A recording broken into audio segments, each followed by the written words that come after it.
Okay, today we are going to do Chapter 2, Lesson 1 and Chapter 2, Lesson 2. Chapter 2, Lesson 1 is about inductive reasoning, and Chapter 2, Lesson 2 is deductive reasoning. Go ahead and pause here and take the notes. All right, so for the first example, use inductive reasoning for the following. For the sequence of numbers 2, 5, 8, 11, find the next two terms. So first we're going to observe what kind of pattern this is. And to me, it looks like an addition pattern because it's increasing. We're going to recognize the pattern. So as I can tell, going from 2 to 5 is adding 3, and 5 to 8 is adding 3, and 8 to 11 is adding 3, and then predict. So find the next two terms. So it'd be 14 and 17. And then it also wants the 7th and the 8th terms. So far I have 1, 2, 3, 4, 5, 6, 7, and 8. Use inductive reasonings to make a conjecture or a prediction about each of the following situations. For the past few weeks, Andrea and Jeff have arrived home at 4:05 p.m. Their mom wants to be sure to be home when they get home. So my prediction is she should be home by 4.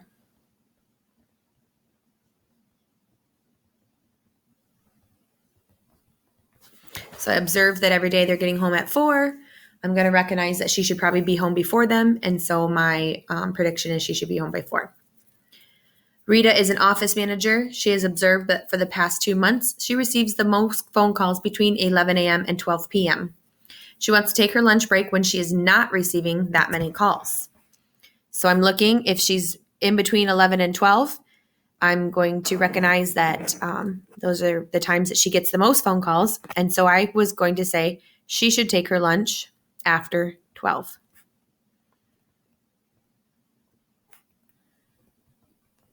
I don't know why my pen's not working that great. Her lunch after 12 p.m. Karma owns a restaurant supply store. During the past 6 months, she sold out of flour within 1 month of receiving shipment. It takes 1.5 months to get another shipment. So I'm observing that when she gets her shipment, she is selling out of flour within 1 month of that. And then it takes her another 1.5 months to get a shipment. So I'm going to say she should order 2 months in advance.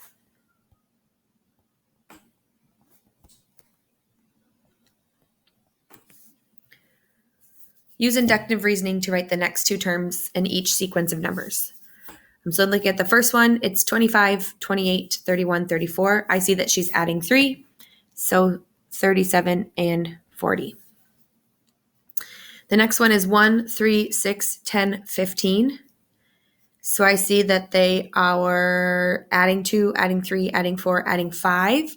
So the next one would be adding 6, which is 21, and adding 7, which is 28. Number 5 is 10, 100, 90, 95, 80, 90, 80. So it looks to me like subtract 10, add 5, subtract 10, add 5, subtract 10. So the next one would be add 5, which is 85, and then subtract 10, which is 75. Number 2, 150, 25, 12 and a half. They are cutting them in half. So half of 12 and a half is going to be 6.25. And half of that is going to be 3.125. 20, 24, 12, 16, 8. Plus 4, divide by 2. Plus 4, divide by 2. So plus 4, and then divide by 2. 640, 160, 320, 80. Divide by 4 times 2. Divide by 4, so times 2. Divide by 4. Okay, now we're going to focus on counterexamples. So back up in our definition, counterexample is another example that proves something wrong. And so the first one says, if a number is divisible by 3, then it is divisible by 9. So think of a number that can be divided by 3, like 18. Yes, that can also be divided by 9. But we have to think of a number that can be divided by 3 but cannot be divided by 9. So like 12 or 6. So those can be divided by 3, but they cannot be divided by 9. If x minus 4 is less than 5, then x has to be a negative. So we've got to try to use a positive number to show this wrong. So if I did 1 minus 4, that would give me negative 3, which is less than 5. If I did 2 minus 4, that'd be negative 2, which is less than 5. 3 and 4. There's lots of different numbers, but I just have to find an x that is a positive. If two lines are not parallel, then they must lie in the same plane. So I have to find two lines that are not parallel but are in different planes. So two lines that will never cross. So like a line on the floor and the ceiling, a line on the ceiling. Ceiling, I think. So a line on the floor that's running north and south and a line on the ceiling are running north and south. They are parallel, but they are not in the same plane. One's on the floor and one's on the ceiling. If you hear a knock at your front door, then it must be someone you know. So if I hear a knock on the front door, it might be someone I don't know, like a stranger. Pretty easy. Someone selling a vacuum. Someone selling something. Lots of different examples. If a number is a multiple of 4, then it is also a multiple of 8. So 12. 4 times 3 is 12, but you cannot do 8 times anything to get 12. Or even 4. If 6 minus x is greater than 9, then x must be a positive. So I have to think of a negative number that would make that true.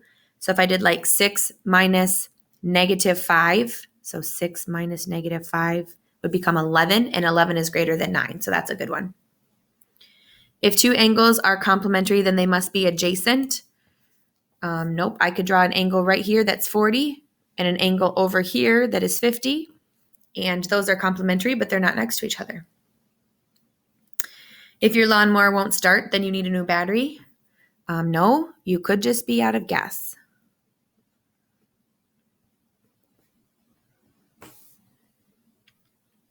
Okay, so for deductive reasoning for the second half of this lesson, deductive reasoning is pretty easy to pick out because it is done using conditional statements. So conditional statements are statements that start with if, the word if, and then you have a hypotenuse, a hypothesis. And then you have the word then, and then you have a conclusion. So for this example, if the game is home, then I will go.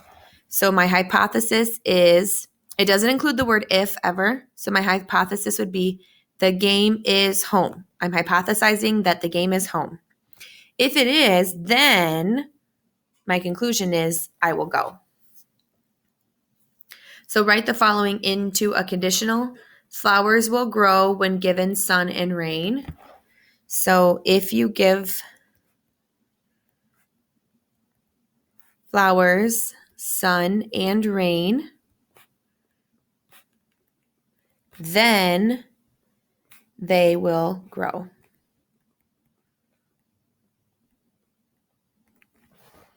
So now it's a conditional because it's an if then. Write the hypothesis and the conclusion of each conditional statement. So it says, if it is 12 noon, then it is daytime. So it is 12 noon is my hypothesis. It is daytime is my conclusion. If an angle is right, then it measures 90 degrees. So my hypothesis is the angle is right. My conclusion is it measures 90 degrees. Write the following statements as conditionals. An angle that measures between 0 and 90 degrees is an acute angle. So if an angle measures between 0 and 90 degrees, then it is acute. An even number is divisible by 2. If a number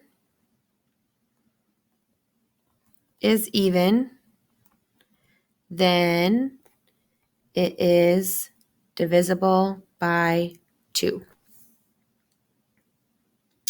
Underline the hypothesis and conclusion of each conditional statement. So if a figure is a part of a line, then it is a line segment. Conclusion. This part would be my hypothesis. That is my conclusion. This one is tricky because the hypothesis always follows the if. So you work more hours, then you will earn more money. So it's backwards. A square has 4 right angles. So I could actually write this 2 different ways. I could say if a figure has 4 right angles, then it is a square. Or I can say if a figure is a square, then it has 4 right angles. So either way, kind of. So I'm going to go with if a figure is a square. Whoops. Then it has 4 right angles. So a figure is a square, hypothesis. It has 4 right angles, conclusion.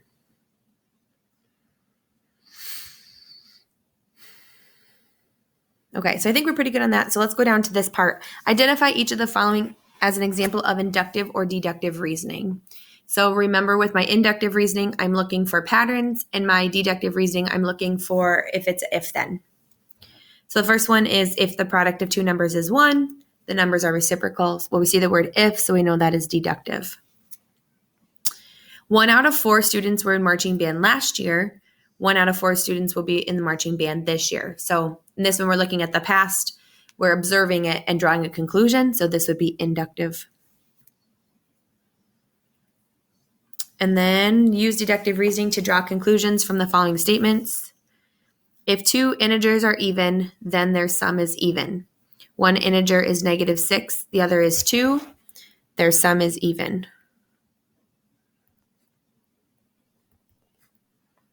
And their sum would be -4, which is even. Every box of cereal made with oats contains a prize. Rick bought a box of cereal made with oats. He gets a prize.